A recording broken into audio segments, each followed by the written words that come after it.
तो आज हम लोग जो टॉपिक स्टार्ट कर रहे हैं वो कौन सा है, ब्लैक मनी यानी कि काला धन। तो प्रश्न ये उठता है कि काला धन किसे कहते हैं? क्या उसका रंग जो है वो काला होता है, या उसके अंदर ऐसी कौन सी विशेषता होती है जो उसे काले धन के रूप में जाना जाता है? तो धन दो प्रकार के होते हैं, एक जो टेबल के ऊपर से चलता है और एक टेबल के नीचे से चलता है।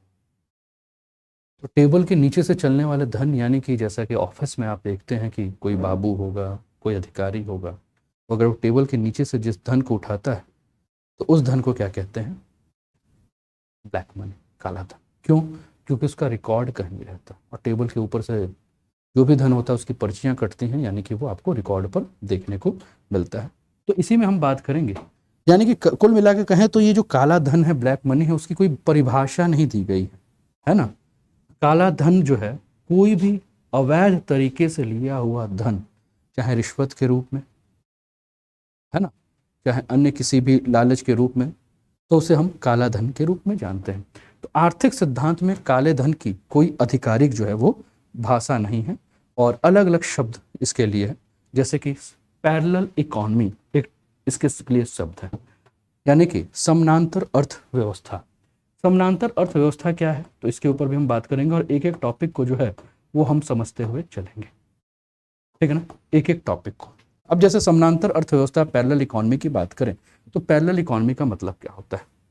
जब आप ये देखते हैं, जैसे कि हम अपने देश में देखें, नकली नोटों को आप देखते हैं और आप देखते हैं कि जब नकली नोट मार्केट में आ जाते हैं तो उससे हमें क्या देखने को मिलता है कि अर्थव्यवस्था पे जो है वो क्या होता है, दुष्प्रभाव उसका देखने को मिलता है।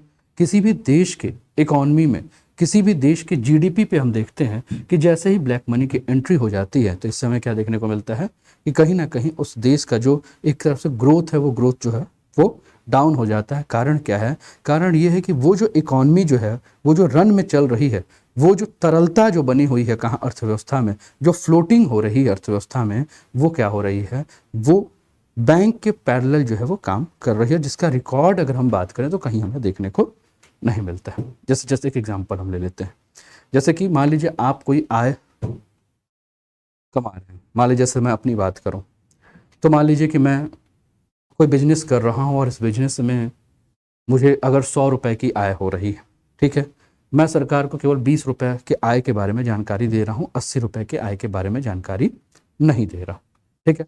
अब उस 80 रुपए के आय की जानकारी जो है वो सरकार के पास नहीं है, यानी कि वो 80 रुपए क्या हो गया, एक तरह से ब्लैक मनी हो गया। क्यों? क्योंकि उस 80 रुपए के एवज में मैं सरकार को किसी भी प्रकार से टैक्स अदा नहीं कर रहा हूं, और किसी भी प्रकार से अगर टैक्स अदा नहीं कर रहा हूं तो हमें पता है कि किसी भी गवर्नमेंट को चलाने के लिए दो ही प्रकार से जो है वो क्या होता है, या तो डायरेक्ट टैक्स या इनडायरेक्ट टैक्स की तरफ से जो है उसको आय के लिए, खर्चे के लिए सरकार क्या करती है, यही करती है, या तो डायरेक्ट टैक्स लेगी आपसे जो इनकम टैक्स, कॉर्पोरेट टैक्स के रूप में आप देखते हैं, या इनडायरेक्ट टैक्स लेगी जैसे कि आप जीएसटी देखते हैं या अन्य जो भी कर होते हैं उनको आप देखते हैं। तो आप कहीं से कर की जब चोरी कर रहे हैं तो उससे क्या होता है कि आप अर्थव्यवस्था में क्या कर रहे हैं, कहीं ना कहीं ब्लैक इकोनॉमी कर रहे हैं। और सरकार के पास क्या है, सरकार को ये तो दिख रहा है कि सब कुछ अच्छा चल रहा है क्योंकि आपके पास पैसा है, तो सरकार को ये देखेगा कि हाँ भैया मांग भी अच्छा हो रहा है, हर जगह हमें अच्छा सब कुछ देखने को मिल रहा है, लेकिन गवर्नमेंट का जो है वो पॉकेट क्या है, खाली देखने को मिल रहा है। तो बाहर सब कुछ ढकोसला बड़ा शानदार है, लेकिन अंदर से सब कुछ क्या है, खोखला है, ठीक है। तो इस प्रकार से जो खोखला है, वो खोखला क्या है, किसी भी अर्थव्यवस्था को चौपट करने के लिए बहुत है ना। तो एक पैरेलल इकोनॉमी जो है वो इकोनॉमी के साथ साथ जो है वो चल रही है, ठीक है। इसके अलावा काला धन भी इसको कहा जाता है, काली आय कहा जाता है। काली आय मतलब वो आय जिसके ऊपर आप सरकार को किसी भी प्रकार के टैक्स को अदा नहीं कर रहे, जो कि अभी हमने बात किया। बेहिसाब अर्थव्यवस्था, अवैध अर्थव्यवस्था, अनियमित अर्थव्यवस्था, ऐसे ऐसे नामों से आप जान रहे हैं। बेहिसाब अर्थव्यवस्था, फिर वही सारी बातें कि कहीं भी ऑडिट में उसका नाम नहीं है, कहीं भी ऑडिट में उसके ऊपर चर्चा नहीं की गई है ना। क्लियर है सभी को? ठीक है, चलें आगे बढ़ते हैं। काले धन की सबसे सरल परिभाषा के हिसाब से अगर हम बात करें, ठीक है ना, तो सबसे सरल परिभाषा हमें क्या देखने को मिलेगी कि काले धन की सबसे सरल परिभाषा संभवतः वह धन हो सकती है जो कर अधिकारियों से जो है वो छिपा हो, जो कि अभी हम लोगों ने चर्चा किया। वित्त मंत्रालय के द्वारा एक अध्ययन किया गया और उसके अनुसार 2014 में निष्कर्ष निकाला गया कि लगभग 90% बेहिसाब धन भारत के बाहर बजाय भारत के भीतर जो है वो पड़ा हुआ था। अब इसको समझिएगा थोड़ा सा। 2014 और 2014 की अगर हम बात करें तो एक तारीख हम कभी नहीं भूलते हैं, जिसका कौन सी तारीख है, 8 नवंबर 2014। क्यों? क्योंकि इसी दिन आपको याद होगा कि दो नोटों की, यानी कि इसकी एक 500 की और एक 1000 की जो है वो क्या हो गई थी, मृत्यु हो गई थी, है ना, यानी कि ये छोड़ के चला गया था। अच्छा सॉरी, हाँ 2016, ठीक है ना। तो 2016 में हमने क्या देखा था, ये हमें देखने को मिला था, और टाइम क्या था, 8 PM का जो है वो टाइम हमें देखने को मिलता है। 2014 में क्या हुआ, सरकार जो है वो परिवर्तन हुआ, और सरकार जब परिवर्तित हुई, जब वर्तमान सरकार जब आई, तो वर्तमान सरकार ने क्या देखा कि जब वो पूरा का पूरा जब ऑडिट किया गया, तो वर्तमान सरकार ने क्या देखा कि अभी भी हमारे देश में जो है वो हम क्या देख रहे हैं कि हमारे देश में हमें क्या देखने को मिल रहा है कि बहुत सारा जो धन है वो हमारे देश में ही जो है वो इलीगल रूप से हमें देखने को मिल रहा है। ठीक है, उसमें कई सारा चीज़ था, जैसे कि नकली नोटें लाई गई थी, ऐसे नोट थे जिसके ऊपर मतलब ऐसे आए थे जिसके ऊपर टैक्स नहीं दिया गया था, बिजनेस में ऐसा कार्य किया जा रहा था जिसके चलते, और अलग अलग प्रकार के जो कर लगते थे, है ना, जैसे कि सेल टैक्स लगते थे, अन्य जो भी टैक्स लगते थे, तो अलग अलग प्रकार के जो टैक्स लगते थे उससे क्या हो जाता था कि टैक्स की जो है वो चोरी बहुत ज़्यादा हमें देखने को मिल रही थी। तो सरकार ने दो चीज़ की, ठीक है, सबसे पहले तो सरकार जब आई तो सबसे पहले इसने GST लाने का काम किया, यानी कि गुड एंड सर्विस टैक्स लाने का काम किया। अब गुड एंड सर्विस टैक्स लाने का प्रयोजन क्या था, तो गुड एंड सर्विस टैक्स लाने का प्रयोजन ये था क्योंकि अलग अलग राज्यों की अगर हम बात करें तो अलग अलग राज्य क्या करते हैं, अलग अलग राज्य जो हैं वो अपने अपने हिसाब से जो है वो कर लगाते थे, है ना। जैसे कि मान लीजिए कि उत्तर प्रदेश में किसी वस्तु का के ऊपर टैक्स 2% लगेगा, तो हो सकता है मध्य प्रदेश पे 5% लगे, है ना, हो सकता है कि बिहार उस पर कुछ % लगे। तो इससे क्या होता था कि कोई वस्तु अगर आपके राज्य में 10 रुपए की मिलती है तो हो सकता है बिहार में वो 12 रुपए की मिलती थी, मध्य प्रदेश में वो 14 रुपए की मिलती थी। ऐसा आप लोग देखते होंगे, है ना, आप अपने आसपास में पूछते होंगे तो पता चला कि अरे आपके यहाँ इतने में मिलते हैं, हमारे यहाँ तो इतने सस्ते में मिल जाती है, आपको ये कपड़ा इतने में मिलता है, आपको ये मोबाइल इतने में मिलता है, आपको ये टीवी इतने में मिलती है, हमारे यहाँ तो ये इतने में मिल जाती है। क्यों? क्योंकि हर राज्य अपने अपने हिसाब से जो है उस पर टैक्स लगाता था। ठीक है, अब उस टैक्स का अगर हम बात करें तो कहीं से कलेक्शन जो है वो सही तरीके से हो नहीं पाता था। तो सरकार ने क्या किया, सबसे पहला कोशिश किया कि एक देश एक टैक्स लगाने की बात की, है ना। तो हर जगह जो है वो GST लाया गया, और GST का जो है अलग अलग स्लैब बनाया गया, है ना, कि 0% इस पे लगेगा, 5% इस पे लगेगा, है ना, 12% इस पे लगेगा, 18% इस पे लगेगा, 28% ऐसा लगेगा, ऐसे कर करके जो है वो स्लैब बनाया गया। ठीक है, लेकिन उसके बाद भी हमने क्या देखा कि कई ऐसे क्षेत्र थे, जैसे खासकर पेट्रोलियम का क्षेत्र था। तो अभी भी आप देखोगे कि आपके राज्य उत्तर प्रदेश में हो सकता है पेट्रोल की कीमत जो है वो 97 रुपीज़ और कुछ पैसे हैं। ठीक है, वही अगर आप बात करें तो बिहार में हो सकता है इसके रेट कुछ और है, दिल्ली में तेल के रेट और कुछ मिलेंगे पेट्रोल के, मुंबई में और लगेंगे। क्यों? क्योंकि इसमें हर राज्य का जो है वो अपना अपना जो है वो क्या होता है, टैक्स होता है, और ये टैक्स जो है वो उस राज्य का एक तरह से अगर हम बात करें तो आय का क्या है, आपका साधन है। ठीक है, लेकिन GST के बारे में अगर हम बात करें, जिसको कि हमने गुड एंड सर्विस टैक्स के रूप में देखा, वस्तु एवं सेवा कर के बारे में हम बात कर रहे थे, तो वस्तु एवं सेवा कर क्या है, तो हर राज्य में अगर मान लीजिए कि अगर कोई खाने वाली वस्तु है, तो खाने वाली वस्तु पे अगर सरकार ने कहा कि नहीं इसके ऊपर हम 0% टैक्स लगाएंगे क्योंकि बहुत इंपॉर्टेंट कुछ है, लेकिन सरकार ने कहा कि अगर काजू हो गया या थोड़ा सा हाई क्लास की जो चीज़ें हैं जो बहुत बेसिक नीड्स की चीज़ें नहीं हैं, तो सरकार ने कहा कि नहीं इस पर चलो हम 12% टैक्स लगा देंगे या 18% टैक्स लगा देंगे, है ना। या मान लीजिए कि जैसे कि आपको कोई लग्जरी होटल में आप जा रहे हैं, जैसे आप होटल में भी जाएंगे तो देखेंगे होटल में भी आप अपने खाने पर 5% जो है वो टैक्स देते हैं जब आप जा रहे हैं। ठीक है, लेकिन वहां भी आप देखिए किस प्रकार से होता है, होटल वाला क्या करता है, आपसे टैक्स तो ले लेता है GST, लेकिन वो GST अदा नहीं करता है, लेकिन आपने तो GST पे कर दिया है, वो GST अदा नहीं करता है। कई जगह आप दुकानों पे जाते हैं, और दुकानों पे जाते हैं आप क्या करते हैं, कुछ सामान ले लेते हैं, है ना। अब वो सामान क्या करता है, मान लीजिए वो सामान जो है, तो वो सामान मान लीजिए, और अच्छे जैसे अभी GST पे तो 20 लाख का वो दिया गया कि 20 लाख तक अगर आप आय अर्जित करते हैं तो आप क्या करेंगे, उस पर आपको GST नहीं भरना है। लेकिन 20 लाख से ऊपर अगर आप आय अर्जित कर रहे हैं तो उस पर आपको GST जो है वो आपको फिल करना है, टैक्स आपको देना है, गुड एंड सर्विस टैक्स। लेकिन कहने का मतलब क्या है कि बहुत सारी ऐसी कंपनियां हैं जो 20 लाख से ऊपर करती हैं आय सृजित, लेकिन उसके बाद भी वो क्या करती हैं, टैक्स पे नहीं करती हैं, हो सकता है आपसे पैसा ले लेते। तो कुल मिलाकर हम क्या देख रहे हैं कि यहाँ आपका कहीं ना कहीं धन जो है वो आपको छुपा हुआ देखने को मिल रहा है। तो 2014 में जब सरकार परिवर्तित हुई तो सरकार ने देखा कि इस प्रकार से काले धन जो है वो बहुत पड़े हुए हैं, और बहुत पूंजीपतियों के पास जो है वो काले धन पड़े हुए हैं।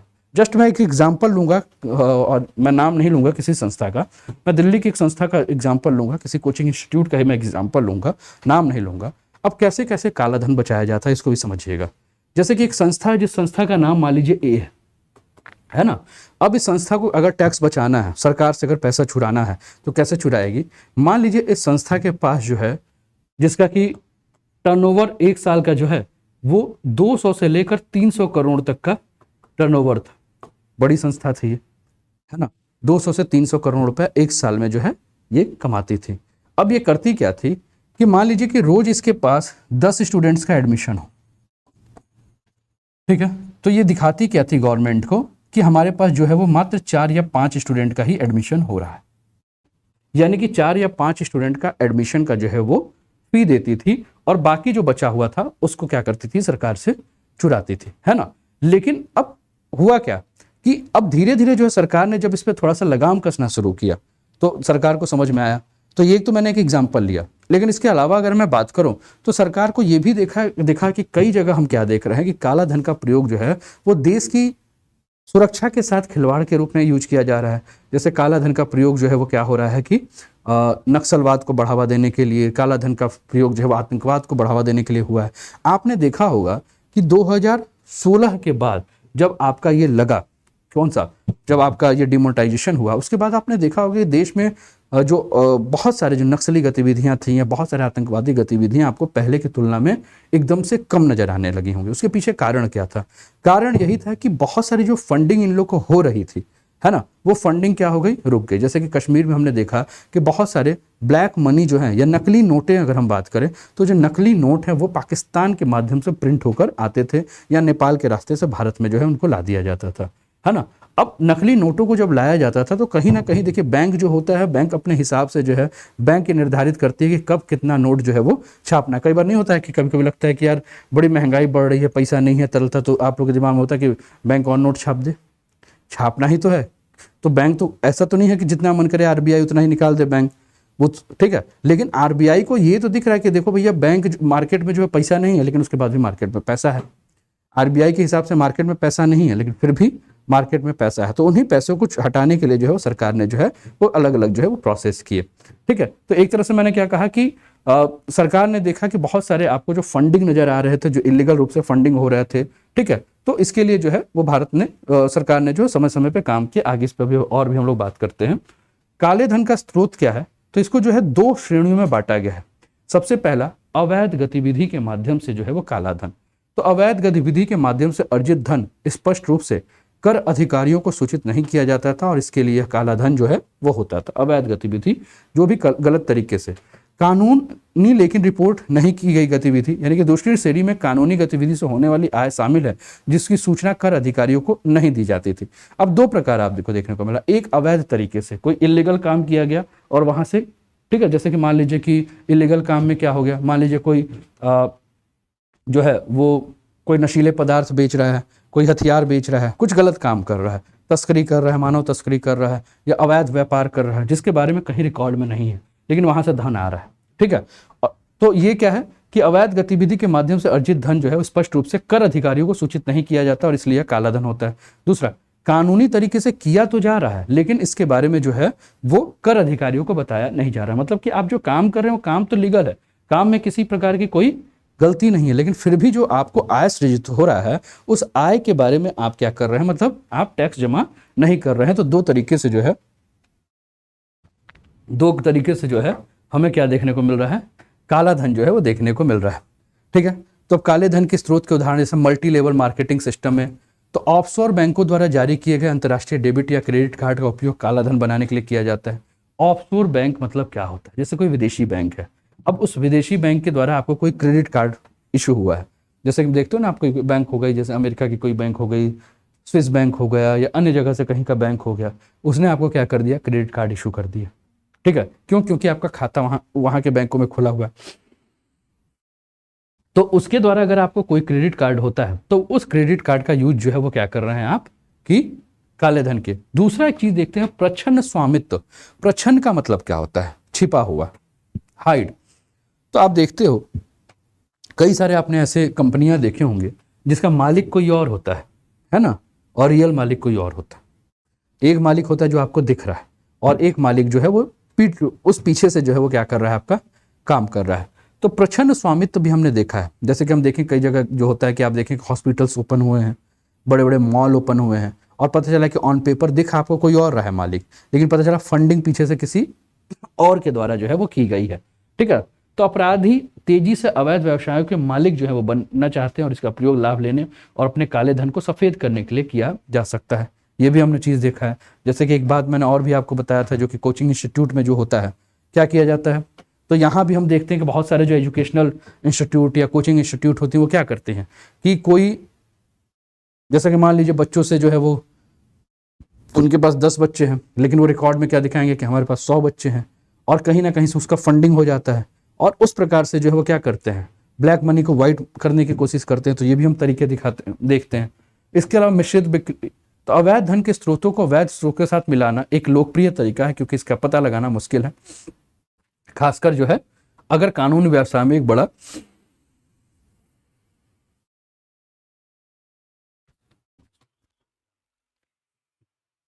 ठीक है। तो ये देखने को मिलेगा। इसके अलावा स्मर्फिंग, तो स्मर्फिंग के बारे में बात करें तो स्मर्फिंग क्या है, तो एक प्रकार का लेन देन है जो आमतौर पर एक निश्चित सीमा से ऊपर के लेन देन की निगरानी करने के लिए अधिकारियों को नोटिस से बचने के लिए किया जाता है। ठीक है ना, तो स्मर्फिंग क्या है, तो जैसे होता है ना कि एक लिमिट है कि आपको जो है इससे ज़्यादा जो है वो ट्रांजेक्शन नहीं करना है या इससे ज़्यादा खरीदारी नहीं करना है, लेकिन आप क्या करते हो कि चोरी छुपे जो है वो उससे ज़्यादा की आप खरीदारी करते हो और उसके बारे में जो है वो संबंधित विभाग को जो है सूचना नहीं दिया जाता है। व्यापार मूल्य का गलत निर्धारण, तो जैसे मनी लॉन्ड्रिंग के लिए निर्यात और आयात किए गए सामान की कीमत या तो कम या अधिक होती है। अब इसको भी समझना है। अब एक और कैसे काम होता है, जैसे कि मान लो विदेशों से जो है सामान आ रहा है, जैसे एक फिल्म आपने देखी होगी, उसका नाम मुझे ध्यान नहीं आ रहा है, लेकिन स्टोरी शायद आपको याद आ जाए। तो जैसे कि मान लीजिए कि विदेशों से आप जूता मंगा रहे हैं, उस फिल्म में जूते के ऊपर कहानी दिखाई गई है कि आप क्या कर रहे हैं, जूता मंगा रहे हैं, और मान लीजिए किसी भी XYZ कंपनी का आपने जूता मंगाया, आपने जो पैकेट भेजा उस पैकेट में केवल एक पैर का जूता था, लेफ्ट पैर का। हाँ, यही था बदमाश कंपनी, है ना। तो उसमें क्या हुआ कि लेफ्ट पैर का जूता का पूरा 1000 पीस जो है वो केवल आया, तो वो लेफ्ट पैर। फिर उसके बाद 1000 पीस का दूसरा पैकेट आया 2-4 दिन के बाद, वो आया राइट। ठीक है, अब कस्टम वाले के पास जब पहुंचा तो उसका किसी ने उठाया नहीं, तो एक तरह से इलीगल माना गया, क्योंकि उसका कोई माई बाप नहीं था। तो उसको क्या किया गया, फिर उसकी नीलामी की गई। अब एक पैर का जूता तो कोई खरीदेगा नहीं, एक पैर का जूता कोई खरीद के क्या करेगा। तो जो यहाँ बैठा हुआ व्यक्ति था जिसने वहां से भिजवाया था, उसने क्या कर दिया, औने पौने दाम में कुछ भी, मान लीजिए कि अगर वो दोनों पैर का जूता होता तो एक जूते की कीमत हो सकता था 5000 हो, लेकिन एक ही पैर का जूता था तो कोई 5 रुपया भी नहीं दे, तो जो समझ में आया वो दे दिया गया। फिर उसके बाद दूसरा जब लॉट आया तो उसमें आया दूसरे पैर का जूता, और दोनों को क्या कर दिया गया, जब जोड़ दिया गया तो क्या बन गया आपका, तो मान लीजिए 100 रुपये में आपने क्या किया, जूता उठाया और उस जूते को आपने मार्केट में 5000 में बेच दिया। तो कहीं ना कहीं आप इलीगल तरह से काम कर रहे हैं। गवर्नमेंट के उसमें आपने क्या किया, आपने कस्टम चुराया, क्योंकि अगर आप 100 रुपये का वस्तु खरीद रहे हैं तो आप कस्टम ड्यूटी 100 रुपये के हिसाब से देंगे, लेकिन मार्केट में लाकर आप कितने रुपए में बेच रहे हैं उसको, 5000, 10000, 8000, जो भी रेट है। तो अगर वही रियल रेट उसका अगर 5000 होता तो आप सरकार को कितना देते, 5000 रुपये के हिसाब से पे करते उसका कस्टम ड्यूटी पर जूता, लेकिन आपने क्या किया 100 रुपये के हिसाब से। तो कहीं ना कहीं सरकार के साथ धोखाधड़ी हुआ, है ना, तो धोखाधड़ी कर रहे हैं आप सरकार के साथ। तो ये भी एक प्रकार का तरीका हमें जो है वो देखने को मिलता है। ठीक है, इसके अलावा अगर हम बात करें तो आर्थिक सहयोग और विकास संगठन जो है इसके बारे में ये कहता है कि वर्तमान में जो है जो तकनीक है जिसके माध्यम से हम बिल या चालान को संशोधित करके या गलत बिल को जो निर्मित करके जो है हम क्या करते हैं कि काला, जैसे कि अब आप देखते हैं कई जगह आप दुकान पे जब जाते हैं तो आप कहते हैं बिल दे दो, तो वो क्या करता है, कहता है कच्चा बिल दे दें कि पक्का बिल दे दें। आपसे प्रश्न करता है ना कि भैया कच्चा दे दें कि पक्का दे दें, तो आपको समझ में नहीं आता उस बिल का क्या मतलब है, तो बोला कुछ भी लिख के दे दो यार, एक पर्ची पे लिख के दे दो। आपने जब पर्ची पे लिखकर उससे मांगा तो दुकान वाला जो है अंदर अंदर खुश हो गया। क्यों? क्योंकि अपने दुकान से उसने जितना भी सामान बेचा उस सामान को बेचने का रिकॉर्ड उसके पास नहीं है उसके अकाउंट में। यानी कि अगर आपने उससे 10,000, 20,000, 30,000, 40,000, 50,000, 1 लाख का सामान लिया और आप एक कच्चे पर्ची पे उससे ले रहे हैं, तो क्या कर रहा है, वो आपको बेच तो दिया, उस पर उसने पैसा भी कमा लिया और अच्छा खासा पैसा कमा लिया, लेकिन आपको जो है आपसे टैक्स तो ले लिया, लेकिन गवर्नमेंट को उसने टैक्स पे नहीं किया। ठीक है, दूसरा क्या होता है, दूसरा ये होता है कि कई बार हम क्या देखते हैं कि कई बार ये देखते हैं कि जब आप कच्चा बिल लेते हो तो ओरिजिनल बिल कैसे बनाएगा? जो ओरिजिनल बिल आपको बनाएगा तो हो सकता है कि 10 सामान बेचा और 2 सामान का उसने बिल बना दिया, और रेट जो भी रेट होगा, हो सकता है आपको 300 के हिसाब से दिया और बिल उसने 150 के हिसाब से बना के दिखा दिया कि हम तो इतने का ही बेचे हैं। समझ रहे मेरी बात? तो इस प्रकार से जो है वो क्या करता है कि आर्थिक सहयोग और विकास संगठन जो है वो क्या बता रहा है कि वर्तमान में ये सारा चलन जो है वो बहुत ज़्यादा चल रहा है, जिससे कि हम क्या देख रहे हैं कि हमें जो है इसका खामियाजा भुगतना पड़ रहा है। इसके अलावा बेनामी संस्थाओं को धन हस्तांतरण। अब एक चीज और भी देखो, वर्तमान सरकार जब आई तो वर्तमान सरकार ने और 2 काम किए।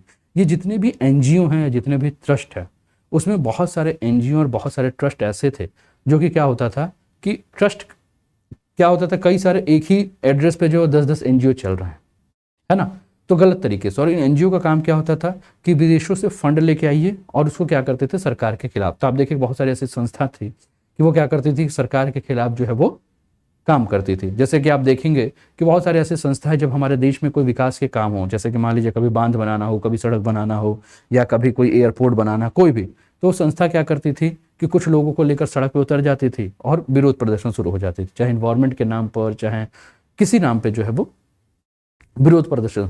तो सरकार ने पाया कि ये संस्थाएं कौन है जो ये काम कर रही हैं, तो इसके पीछे भी बड़ा एक चीज़ है। जैसे कि मान लीजिए एक एग्जांपल ले रहे हैं, मान लीजिए भारत जो है वो अमेरिका के गवर्नमेंट के साथ मिलकर जो है एक स्टील प्लांट का निर्माण कर रही है, समझ रहे हैं, और जर्मनी को जो है ये बात पसंद नहीं आ रही है, या चाइना को ये बात पसंद नहीं आ रही है। तो चाइना या जर्मनी क्या करेगी कि यहाँ की जो एनजीओ है जो कि सोशल वर्क कर रही है, जिसका बहुत ज़्यादा अच्छा खासा पकड़ है, जो इन्वायरमेंट को लेकर या इन सारी चीज़ों को लेकर जो है, या ह्यूमन राइट्स को लेकर बहुत सजग है, वो उसको फंड भेज देगी उस एनजीओ को। और उस एनजीओ का काम क्या होगा? उस एनजीओ का काम होगा झंडा ले लो और जिंदाबाद मुर्दाबाद करो, है ना, उसका विरोध करो। और उसका विरोध करने से क्या होगा कि जो कंपनी जो है, जैसे मान लीजिए अमेरिका की कोई कंपनी जो भारत के किसी क्षेत्र में जो है काम करना चाह रही है, तो उस कंपनी को वहाँ काम करने से रोका जाएगा। अब इससे नुकसान क्या होगा? नुकसान ये होगा कि मान लीजिए भारत में अगर हो रहा है तो भारत में जो इंडस्ट्री लगने वाला था वो इंडस्ट्री क्या होगा? नहीं लगेगा। भारत की अर्थव्यवस्था पर नकारात्मक प्रभाव पड़ेगा, बिल्कुल पड़ेगा। भारत में रोजगार जो है सृजन होगा, नहीं होगा। तो ऐसे बहुत सारी समस्याएं जो है वो हमें देखने को जो है वो मिलती हैं। तो कुल मिलाकर ये सारे के सारे तरीके हैं, जैसे कि फंडिंग जो हो रही है, ठीक है, तो ये बहुत सारे जो तरीके हैं वो तरीके क्या हैं, कहीं ना कहीं किसी भी देश की अर्थव्यवस्था को चौपट करने के लिए की जा रही है ना। तो ये भी चीजें हमें देखने को मिल रही थी, ठीक है। इसके अलावा बेनामी लेन देन में अगर हम बात करें तो हो सकता है, जैसे मैंने कहा ना कि कंपनी का मालिक कोई और है लेकिन नाम किसी और का आपको देखने को मिल रहा है, ठीक है। अब इसका प्रभाव क्या होता है? तो सबसे पहला प्रभाव क्या होता है कि राजस्व में हानि होती है। हम जानते हैं कि किसी भी सरकार के लिए या किसी देश के लिए जो मुद्रा का या राजस्व का जो मुख्य स्रोत होता है वो क्या होता है? कर होता है, टैक्स होता है। अब गवर्नमेंट को अगर टैक्स नहीं मिल पा रहा है इन सारी चीज़ों के चलते, तो गवर्नमेंट के पास पैसा आएगा तब तो गवर्नमेंट कुछ कल्याणकारी योजनाएं चालू करेगी। गवर्नमेंट के पास पैसा ही नहीं है तो क्या योजना चलाएगी, है ना, चाहे हेल्थ के लिए, चाहे एजुकेशन के लिए, चाहे इंफ्रास्ट्रक्चर के लिए, चाहे एम्प्लॉयमेंट के लिए। तो सबसे ज़्यादा नुकसान क्या हो रहा है इससे? अब सरकार के पास पैसा नहीं है तो आप कहोगे कि यार ये सरकार तो कुछ काम ही नहीं कर रही है। तो कारण क्या है उसका? तो कारण यही है कि सरकार के पास पैसा ही नहीं है। पैसा क्यों नहीं है? क्योंकि इतना ब्लैक मनी मार्केट में है कि इसलिए सरकार ने एक चीज़ किया। क्या किया? आप बड़ा ध्यान देंगे, जब आप गूगल पे, फ़ोन पे और पेटीएम और ये सारी चीज़ों को यूज करते हो तो हमें लगता है कि हम जब जाते हैं समोसा की दुकान पे या चाय पीने तो हम कहते हैं ऑनलाइन ही कर दें क्या पे, है ना, तो भी करता है कर दीजिए। लेकिन आप कभी बड़े दुकान पे जाओगे तो वो बचता है ऑनलाइन पे लेने से, वो क्या कहेगा कैश दे दीजिए भैया अगर होगा तो, ठीक है, ऑनलाइन लेने से वो बचता है। अब आप ऑनलाइन अगर पे कर रहे हैं और अगर आप टैक्स पे करने वाले हैं तो आप भी जो है आपको बचना चाहिए, ऐसा मैं नहीं कहूँगा, है ना, करते रहिए आप ऑनलाइन पे। इससे क्या होगा कि आप जितना भी ट्रांजेक्शन कर रहे हैं आपका सारा का सारा ट्रांजेक्शन जो है वो क्या है? ट्रांसपेरेंट है। तो सरकार जो है वो पूरा का पूरा कोशिश क्या कर रही है? तो आप देखिए सरकार की पूरी कोशिश यह है कि हार्ड करेंसी के जगह पे डिजिटल करेंसी को जो है वो सरकार बढ़ावा दे रही है ना, या हार्ड करेंसी के जगह पे कार्ड करेंसी को जो है, तो आप देखो कि आपको डेबिट कार्ड, क्रेडिट कार्ड, ये कार्ड, वो कार्ड, और आपने ध्यान दिया होगा कि हर कार्ड में कुछ ना कुछ ऑफर्स चलते रहते हैं, है ना, कि अगर आप फलाना बैंक के कार्ड से कुछ परचेज करते हो तो आपको 10% ऑफ, 5% ऑफ। तो ये जो लोक लुभावन काम किए जाते हैं वो क्यों किए जाते हैं? कि इससे आप क्या करो कि कार्ड पेमेंट को ज़्यादा से ज़्यादा कीजिए, और कार्ड पेमेंट से ज़्यादा आप करेंगे तो आपका फ़ायदा क्या होगा कि आपका जो भी ट्रांजेक्शन होगा उसके बारे में, हाँ, सरकार के पास जो है वो पूरा का पूरा जो है वो रिकॉर्ड रहेगा। ठीक है, क्लियर है? बताइएगा, क्लियर है सारी चीज़ें?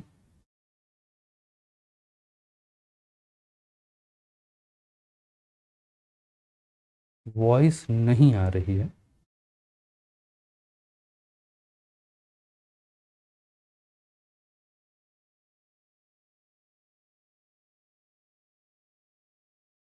क्लियर है?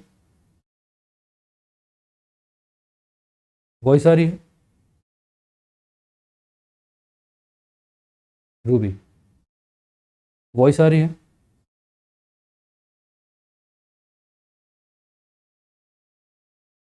क्लियर है? ठीक है, तो हम क्या देख रहे हैं कि इस प्रकार से जो है, ठीक है, चलिए चलिए, शुरू से आ रही है, ठीक है, अभी क्लियर है वॉइस? वॉइस क्लियर है ना? तो बातें समझ में आई?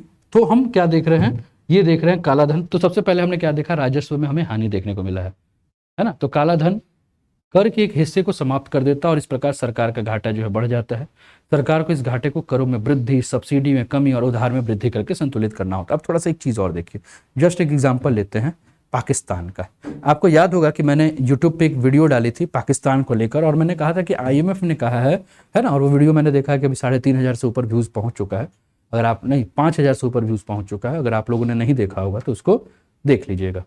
तो अब देखिए आईएमएफ जो है, क्योंकि देखिए पाकिस्तान जो है वो बार बार क्या करता है, कभी चाइना से पैसा लेगा, कभी अमेरिका से पैसा लेगा, कभी किसी से भीख मंगो की तरह जो भीख मांगेगा, है ना, दे दो दे दो दे दो दे दो। तो आईएमएफ ने क्या कहा कि बेटा देंगे तो तुमको जरूर, लेकिन कुछ हमारी कंडीशन है। क्या कंडीशन है? कि तुम हर चीज़ों में जो सब्सिडी घुसेड़ देते हो ना, उसको बंद करो, है ना। अब सब्सिडी हटा दिया है तो पता है आपको पाकिस्तान में जो तेल की कीमतें हो कितनी है? 300 रुपये लीटर जो है वो पेट्रोल मिल रहा है ना। आटा जो है वो 200 रुपये किलो मिल रहा है, ठीक है। तो हर चीज़ जो है वो 200 400 500 के रेट में आ चुका है, ठीक है। अब स्थिति वहाँ की बड़ी खराब हो गई है। अगर हमारे देश में भी इसी प्रकार से काला धन चलता रहे तो वो दिन दूर नहीं, मतलब सरकार अगर अंकुश ना लगाए, हम लोग कहते हैं कि यार हर चीज़ में टैक्स ले रही है, ये करे, अगर ना करे, तो जो आपको ये कल्याणकारी योजनाएं नज़र आ रही हैं, जैसे कि अभी फाइलेरिया चल रहा है, फाइलेरिया के लिए जो है उत्तर प्रदेश सरकार या भारत सरकार मिलकर 10 फरवरी से जो है वो योजना चला रही है, सबको टैबलेट खिलाने वाला, है ना। अगर होता तो सरकार क्या करती? फाइलेरिया के लिए टैबलेट बांटती? नहीं, पहले वो क्या करती? तेल का दाम बढ़ाती, बोले बाद में देखा जाएगा। तो हमारे यहाँ जो लोक कल्याणकारी योजनाएं आपको जो नज़र आ रही हैं, चाहे स्कूल में छोटे छोटे बच्चों को जो है मिड डे मील खिलाना, या आप देखो कोविड के समय में आपने टीका जब लगवाया हुआ तो आपने कितना पैसा दिया? कोई पैसा नहीं दिया। लेकिन वही विदेशों में हमने देखा कि दूसरे देश जो है वो अच्छा खासा पैसा ले रहे थे अपने देश के नागरिकों से, है ना। हमारे यहाँ कोई पैसा नहीं लगा। किसी ने पैसा दिया? नहीं। आपने जो टेस्ट किट का यूज कराया, जो भी आपने किट से अपना जो है वो टेस्ट कराया है, आपने कहीं पैसा दिया? नहीं दिया, है ना। कहीं कोई पैसा नहीं दिया, ठीक है। तो ये सब क्यों हुआ? क्योंकि आपने टैक्स, आप बड़े शान से भी कहते हो ना, किसी को पकड़ते हो सरकारी मुलाजिम को तो उसको सीधे कहते हो तुमको जो सैलरी आती है ना वो मेरे पैसे से आती है ना। आप सीधे कहते हो ना मैं टैक्स नहीं दूंगा तो तुमको नहीं आएगी, तो वो भी कहेगा जी माई बाप आप पे टैक्स भर रहे हैं, हम तो भरे नहीं रहे हैं। वो भी तो कहेगा तो हम भी तो टैक्स दे रहे हैं। जो सैलरी आती है फ्री में थोड़ी आती है, काम करते हैं तो सैलरी आती है, काम नहीं करेंगे तो, ठीक है। और इनकम टैक्स हम भी भरते हैं, तुम ही नहीं भरते हो। तो कहने का मतलब है वो तो तर्क को तर्क हो गया, लेकिन रियलिटी यही है ना। क्या है रियलिटी? रियलिटी तो यही ना दोस्त, कि सरकार के पास जब कर से जब पैसा आएगा तभी तो आपके ऊपर खर्चा होगा। जैसे आप अभी मान लीजिए कि कोई किसान वाला, मतलब मान लीजिए फसल का कोई सीजन आ रहा है ना।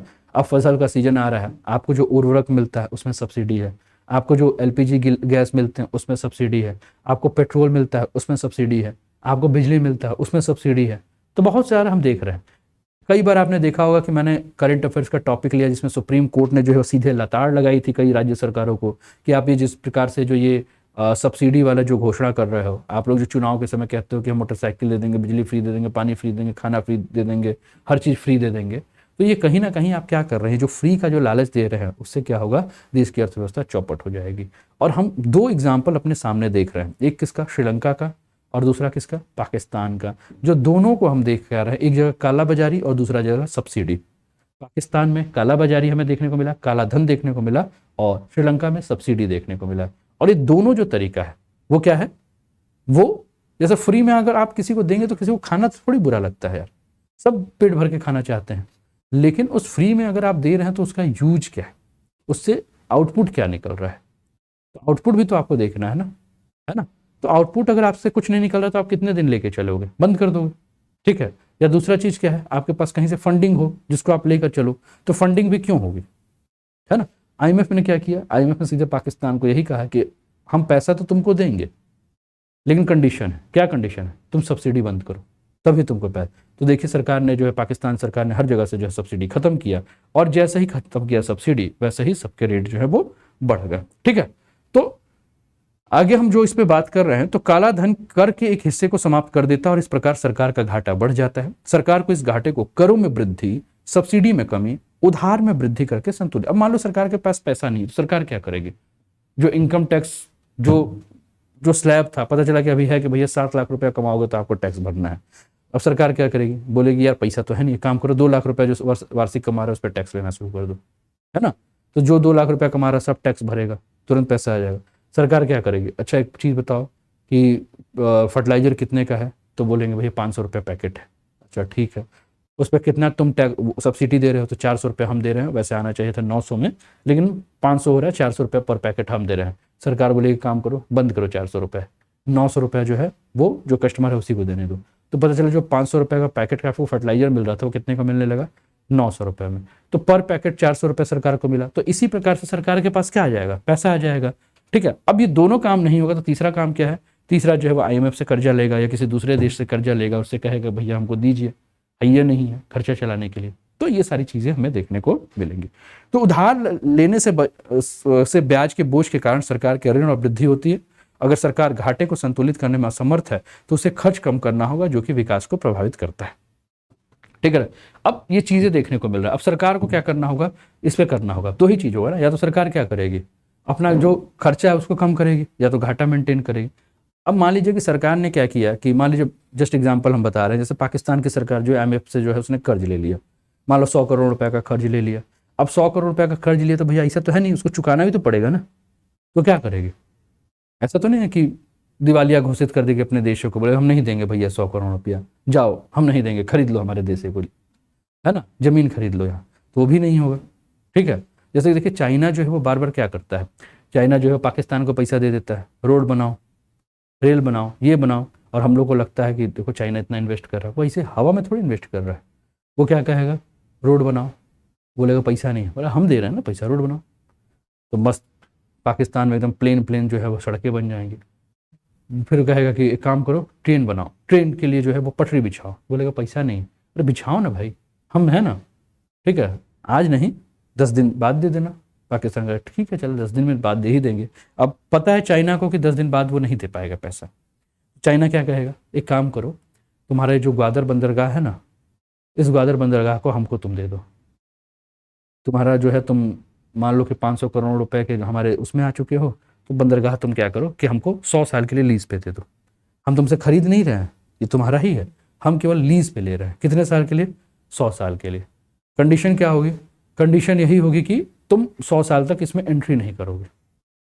यहाँ जितना भी, अब क्योंकि हमें तो पैसा कमाना है तो हम क्या करेंगे, इस जगह से बिजनेस शुरू करेंगे, है ना। ये ज़मीन तुम्हारी है लेकिन बिजनेस हमारा है। फिर क्या कहेगा, तो जो तुम्हारे यहाँ सड़कें बनाए हैं यार, उस सड़कों को जो है हिफाजत भी करना है, ठीक है, वहाँ से भी हमको टैक्स वसूलना है। तो क्या करेंगे, जगह जगह हम टोल टैक्स लगा देंगे, है ना। टोल टैक्स लगा देंगे तो हो सकता है पहले उस सड़क पे कोई गाड़ी चलाता होगा तो 1 रुपया नहीं देता होगा, लेकिन अब जब चाइना ने वहाँ किया तो पता चला कि जो भी सड़क पर जाएगा 50-100 रुपया उससे लेगा, तो वहाँ से सरकार वसूलेगी पैसा।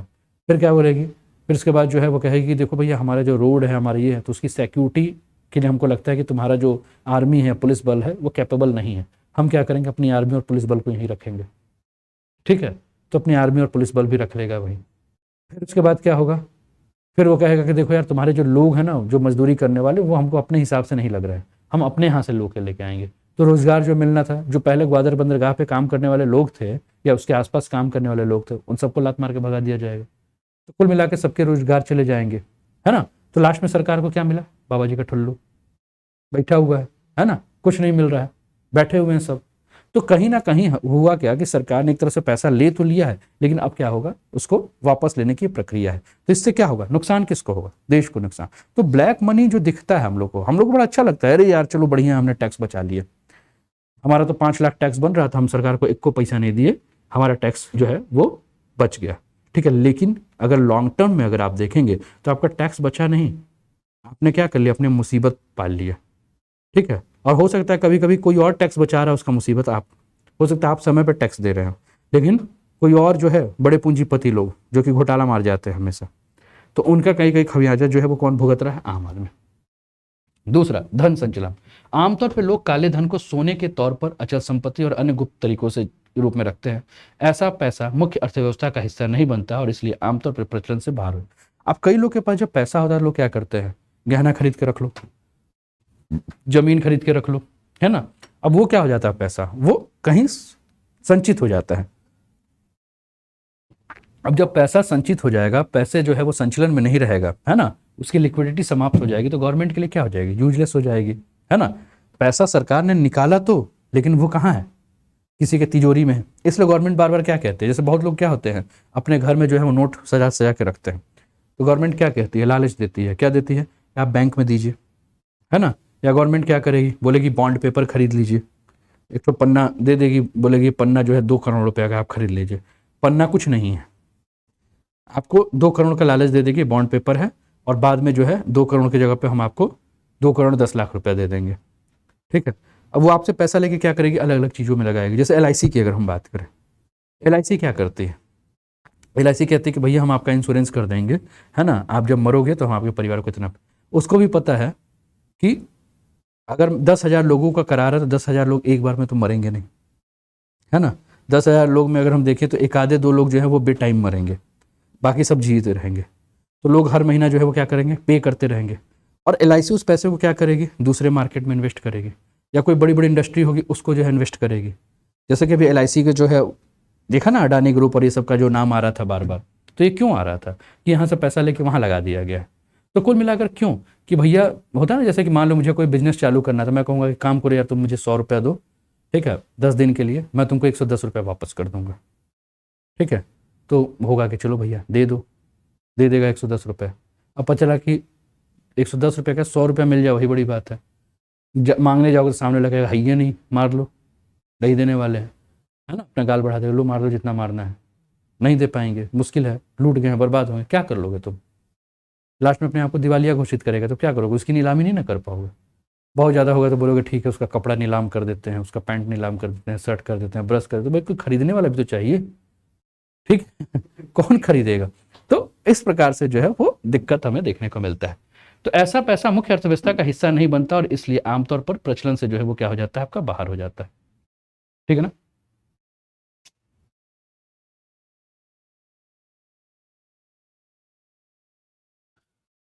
काला धन अमीरों के बीच संचालित होता रहता है और उनके लिए अधिक अवसर पैदा करता है, ठीक है ना। उच्च मुद्रास्फीति। अब जब काला धन आपके मार्केट में रहेगा, सरकार के पास पैसा नहीं होगा तो महंगाई बढ़ेगी, क्योंकि सरकार सब्सिडी जब हटाएगी तो क्या होगा? तो अर्थव्यवस्था में बेहिसाब काला धन होने से मुद्रास्फीति की स्थिति अधिक देखी जाती है, जो गरीबों को ज़्यादा प्रभावित करती है या अमीर और गरीब के बीच में असमानता को भी बढ़ाती है। मुद्रास्फीति होगी, महंगाई बढ़ेगी तो क्या होगी? स्थिति होगी। सरकार क्या करेगी? इसके लिए एक विधायी तो भगोड़ा आर्थिक अपराधी अधिनियम लाया, केंद्रीय वस्तु और सेवा कर अधिनियम लाया, जैसे भगोड़ा, जैसे कि नीरव मोदी साहब, है ना, ठीक है, विजय माल्या साहब, क्या किया इन लोगों ने? पैसा लूटा और उसके बाद भाग गए, ठीक है। अब भाग गए पैसा लूट के, ऐसे तो भागे नहीं होंगे, भागे होंगे तो कुछ ना कुछ तो लोगों को जानकारी होगी कि कौन कहाँ भाग रहा है, लेकिन भाग गए, तब उनको पकड़ के क्या लाओगे? ठीक है, अब केस लड़ते रहेंगे, मर जाएंगे, खत्म हो जाएगा केस, ठीक है। तो ये नियम वैसे लाया गया, केंद्रीय वस्तु और सेवा कर अधिनियम लाया गया। इससे क्या होगा कि पैसे जो है वो आपके एक जगह रहेंगे, है ना।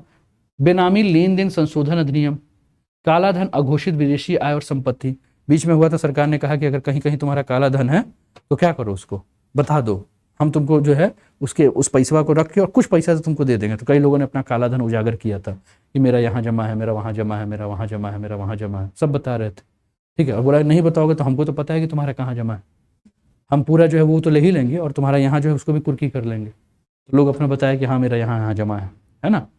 तो कर अधिरोपण अधिनियम भी लाया गया। इसके अलावा धन शोधन निवारण अधिनियम, गोल्ड एमनेस्टी स्कीम लाया गया, ठीक है ना। अब गोल्ड एमनेस्टी स्कीम में क्या था कि काले धन को दोहन करने के लिए स्वैच्छिक आय प्रकटीकरण योजना के समान है, ठीक है। इसमें बताया गया कि भैया हमारा इतना है। अंतर्राष्ट्रीय सहयोग लाया गया, दोहरा कराधान अपवंचन समझौता। तो भारत में दोहरा कराधान से बचाव के लिए सूचना, देखो कई जगह होता है क्या, जैसे कि लोग यहाँ से कहाँ पहुँच जाते हैं, जैसे मॉरिशस से जो होता था, तो होता क्या था कि लोग यहाँ से जाते थे और क्या करते थे, मॉरिशस पहुँचते थे, है ना, और मॉरिशस से क्या करते थे कि ट्रांजेक्शन करते थे। तो होता क्या है कि जब कोई पैसा तुम भेजोगे, जैसे कि लोग कोई कमाने जाते हैं ना अरब अरब, तो जब वहाँ पैसा भेजेंगे उस पैसे को क्या कहा जाता है, रेमिटेंस कहा जाता है, ठीक है ना। तो सरकार जो है वो क्या करेगी, उस पर टैक्स लगा देगी। मान लीजिए 100 रुपये आप भेज रहे हैं और मान लीजिए गवर्नमेंट ने क्या किया, उस पर 2% टैक्स लगा दिया, तो भेजने वाला भेजेगा 100 रुपया, लेकिन आपके पास आएगा 98 रुपये, ठीक है। लेकिन कई जगह क्या होता है कि कई सारे देशों में जो है वो क्या होता है कि उधर वाली सरकार भी टैक्स लगाएगी और इधर वाली सरकार भी टैक्स लगाएगी, ठीक है। तो इससे बचने के लिए लोग क्या करते हैं कि कुछ इस प्रकार से गेम खेलते हैं। तो इसके लिए तो दोहरा कराधान अपवंचन समझौता जो है, तो भारत दोहरे कराधान से बचाव के लिए सूचनाओं के आदान प्रदान को सुविधाजनक बनाने के लिए उद्देश्य दोहरा कराधान अपवंचन समझौता जो है शुरू किया। इसके अलावा सूचना का स्वचालित आदान प्रदान, तो भारतीय वित्तीय सूचना के सक्रिय, जैसे कि किसी देश के पास अगर कोई सूचना है तो उनसे कहा गया कि भाई आप हमें भी बता दीजिए अगर आपके पास कुछ इस प्रकार से सूचना है ना, काले धन को लेकर। तो ये सारी चीज़ें जो है वो हमें क्या है देखने को जो है वो काले धन से संबंध में देखने को मिल रहा है। अनुपालन अधिनियम, तो भारत ने इस अधिनियम के तहत संयुक्त राज्य अमेरिका के साथ सूचना साझा करने हेतु समझौता किया। इसके अलावा financial action task force FATF, जिसमें भारत सदस्य है। तो FATF क्या है, तो FATF के बारे में करंट अफेयर्स में कई बार मैंने पढ़ाया है कि इसमें किसी भी प्रकार का आप काला धन हो गया या आतंकवाद को आप प्रयोजित करते हो तो आपको क्या किया जाएगा, ग्रे लिस्टेड और ब्लैक लिस्टेड जो है वो कर दिया जाता है।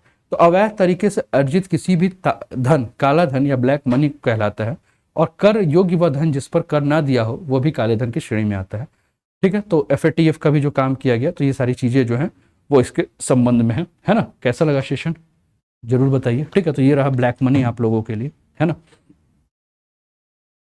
अगर आप कर रहे हैं उत्तर प्रदेश PCS की तैयारी, तो 20% ऑफ जो है, जो 15 तारीख था उसको बढ़ाकर जो है वो 21 तारीख से तक कर दिया गया है। 16 तारीख से 21 तारीख के बीच में अगर आप अनअकैडमी के किसी भी कोर्स का सब्सक्रिप्शन लेते हैं तो आपके फ़ी में जो है वो 20% जो है वो ऑफ मिलेगा। एक साल का फ़ी जो है वो 10,299 है, वो आपका घट के 8,239 हो जाएगा। इसके अलावा इकोनॉमिक्स और जियो का क्रैश कोर्स चल रहा है। इसके अलावा UPPSC प्री का GS क्रैश कोर्स चल रहा है, इसका भी आप लाभ उठा। कोड आपको याद है, रिन्यू अगर कर रहे हैं तो नए मोबाइल नंबर और नए ईमेल ID का ही प्रयोग कीजिए। इसके अलावा अगर आप बिहार PSC की तैयारी कर रहे हैं तो आपके लिए भी दोस्तों, अगर आप 69th और 17th फाउंडेशन बैच ज्वाइन करते हैं जिसका 8 महीने का है, 7,999 फीस है, लेकिन अनूप 10 कोड को यूज करने पर जो है वो आपको मात्र 3,000 जो है वो 199 में जो है ये एडमिशन मिल जाएगा। इसके अलावा 68th मेंस का GS पेपर 1 के लिए 1,999 और 68th मेंस GS पेपर 2 के लिए 2,399 में भी आपके लिए सुविधा उपलब्ध है, तो इसका आप लाभ उठाइए। इसके अलावा अगर आप MPPSC की तैयारी कर रहे हैं तो इसके लिए भी आपके लिए बहुत ही शानदार योजना आपको देखने को मिल रहा है। यहाँ भी आप 20% और 3 मंथ का एक्सटेंशन पा सकते हैं। कोड क्या यूज करना है दोस्तों, याद ही है आपको, कोड यूज करना है अनूप 10, और इस कोड के माध्यम से आपको आपके फी में जो है वो ऑफ मिल जाएगा। इसके अलावा और भी बात करें दोस्तों तो आप देख सकते हैं ये और भी आपका MPPAB व्यापम का जो है इसका भी आप सब्सक्रिप्शन ले सकते हैं। बहुत सारी जानकारी है आपके लिए, ठीक है। तो इन सभी का जो है वो आप लाभ ले सकते हैं। कैसा लगा सेशन जरूर बताएं, अपने मित्रों के साथ क्लासेस के लिंक को जो है वो शेयर करें। मिलते हैं फिर अगले सेशन में, तब तक अपना ध्यान रखिए, स्वस्थ रहिए, मस्त रहिए, तंदुरुस्त रहिए, हंसते खेलते मुस्कुराते जीवन का आनंद लीजिए। चैनल पर पहली बार चैनल को सब्सक्राइब करके बेल आइकन दबा दीजिए, अपने मित्रों के साथ क्लासेस के लिंक को जो है